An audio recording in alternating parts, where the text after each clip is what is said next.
thought it was time to update you on Evie. And as you can see, the keen-eyed of you, Evie is actually Elijah. So Evie is a Reeves pheasant, and you can see here, these are the male Reeves pheasants coming through on his throat and his chest. If I turn him around a little bit, you can see the orange there is coming through on his tail as well. And I don't think he's going to allow us to see, but underneath these wing feathers, if I can just, here we go, I found some. Let me just in there are some more Reeves pheasants. So if you think of Adam and how he's beautifully golden and he's got these white flecked chest feathers, this is basically a boy. So Evie 1 is a boy, but we have Evie 2 still. So Evie 2 may turn out to be a girl, and it'll be good. And actually, this is no great loss, because if they'd both been girls, we'd have had Adam and then 2 hens. This way, we'll just have 2 breeding pairs. So this guy, Elijah, and Evie 2 are not related to Adam. So as long as Evie 2 is a girl, she'll go with Adam, and then we'll get a new hen for this guy, and then we'll have 2 breeding pairs. And that means that in the future we can also sell unrelated birds, which is something you want to be doing anyway if you're setting up like an ornamental pheasantry or selling cage birds and things. You really want to be able to sell unrelated pairs, because it just gives you a little bit of extra sort of, I don't know, an extra little piece of interest for people, because you can buy a pair but you don't necessarily know whether they're unrelated. So if you can sell an unrelated breeding pair, it's much better. But yes, so we've got Elijah, who, as you can see, is very happy on my hand. He's quite skittish these days. He doesn't want to be picked up, but once he's on your hand, he's all right. But I'm going to pop him back in with Evie 2 for now, and he can just run around until he bursts into his full plumage.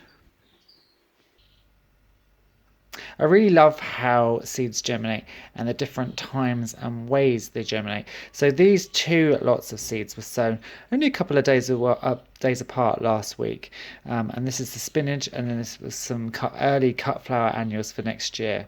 And you can see that this section, so these cut flowers for next year, these are cornflowers, have almost all burst into life, literally in the space of 5 or 6 days. And not only just burst into life, but they've actually got some decent length on them as well. You can see they're all coming up.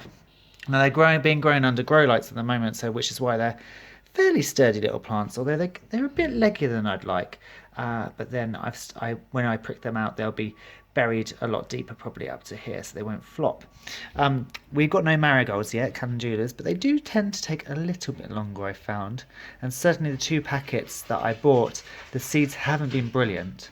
And then we've got the spinach. Now spinach actually prefers it to be slightly cold when it germinates, so we're probably going to have a slightly off germination with this, and not everything will germinate. But you can see this variety, I think this is Apollo at this end, are starting to come up. We've got 3 good plants coming, but then we've got quite a few coming up here, so they're going to be for the winter garden. But it's just nice to see things germinating at the end of the summer, which are going to last all winter and then be edible or be for cut flowers next year. Well, I know we're not doing a proper weekly chick anymore, but I thought I'd just give you a little update on these guys. So you can see we've got a lot of the similar colouring, this black with the little ginger fronts. And we seem to have quite a few girls on this batch, which is nice. The boys always seem to come through with the red on the wattle and the crest really early, and you can see they just red up really quickly. The girls have just black, which is a really nice early indicator actually of what's going to be what. I'm still absolutely loving this little ginger chick at the back. She's super cute, and luckily that's going to be a girl, although really I shouldn't keep any of these. Really, these should all be sold. They're doing really well. Obviously I will keep the silkies, because I'll be seeing how they grow out and see if we get any toasty marshmallow on them. Yeah, they're all doing really well, growing really quick, as you can see, filling up their double hutch space, so they will soon have to grow up and move on out. Remember that little bit of ginger I bought in a supermarket? Well, look at it now. I didn't quite realise ginger got this tall. It's quite a tall little plant. But I'm really impressed with it. Now obviously, it's not going to be a massive harvest because look, that's all that's grown. These two little nubs. And obviously got a second leaf coming out now. I really don't know much about growing ginger, but I was just keen to give it a go. Hence after seeing Monty Don buy a piece and grow it himself. So I can say, truthfully, it works. So I'm going to follow the progress throughout the year now, obviously, and see what happens in the winter, because obviously it's not a tolerant plant to frost. It's going to stay in the pot, it's going to be inside.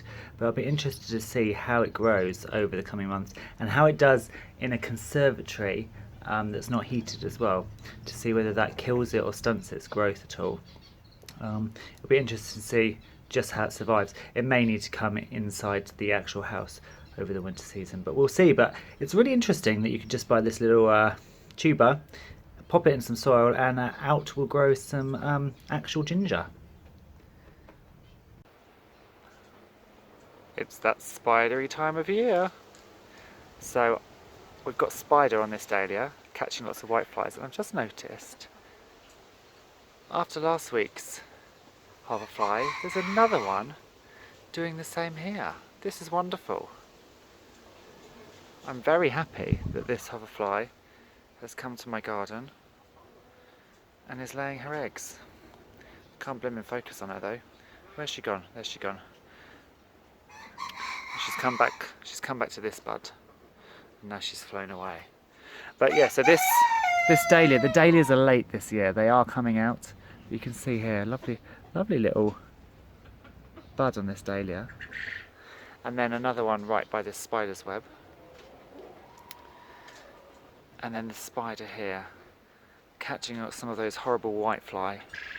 I'm not sure whitefly are terribly nutritious, but it's obviously got a nice old fly right in the middle. So it's nice to see a few of these cut flowers coming and the spiders coming out at the end of the season. So I'm doing a little bit more sowing today of winter vegetables. So as you know, my summer vegetable season was terrible because of the weather and the lack of rain and the lack of irrigation. So I'm trying to maximise my winter garden. And I've already put my spinach, kale, some cutting flowers for next year, some broccoli and stuff like that onto seed, and now I'm putting in winter cabbages. So it is a little bit late in the season. So first up we have cabbage Savoy Serpentine. Now that's ideally, as you can see on here, due to actually sow in October, and we are only just in September, but I just want to sow some now. I want to know that I've got some stuff going on. So I'm going to put those in. I'm also going to put in Mini Savoy, and I'm going to put in January King. Now again, if you go by the instructions, I'm doing it this completely the wrong time. So you actually sow this one between January and March, and this one between March and May. But they're both winter hardy. At the moment, there are no cabbage whites around, so I'm going to take a punt. I'm going to put in some now. They should have a good 6 to 8 weeks growth, and then I will plant them out and I'll just see how they do, because I just need something outside. The other thing I'm doing is I'm not putting them in trays, I'm putting them in pots, because I haven't got a lot of room for cabbages because they do take a long time to mature, so I don't need a vast amount. So I'm going to put 5 per pot, thin them out, and probably only have 3 of each variety, and possibly 4 of each variety, because as I say, they do take up a lot of space in the garden, but I need to feel like I'm growing something over the winter. So that's today's job, popping in a few winter cabbages, having a little bit of a trial and a test and experiment as well to see what works and what doesn't. Here we are down in the layers flock, and there are a lot of chickens at the moment. You can see here we've got a couple of the cream leg bars, that cockerel, that bum sticking out there. It's cream leg bar cockerel, as is this boy. So they are going to be dinner at some point. Poor little owlet is more of a naked hen at the moment because she is having a mega molt. She's also broody, so broody and molty possibly isn't potentially the best situation to be going through, but everybody's doing really, really well. So far the guinea fowl have been great. We've only lost the boy guinea fowl once. There he is. and he managed to fly up onto that fence, and then there's a fence panel, you can just see it here, and the wall. He managed to fall down between them and get wedged. But they are actually going inside to roost. So far they haven't ventured off. I've clipped their wings, of course, but they haven't gone further afield than onto that fence. And at night, when it gets dark, they do take themselves off to bed. The fermented feed is still working really well. It's keeping the cost of feed down.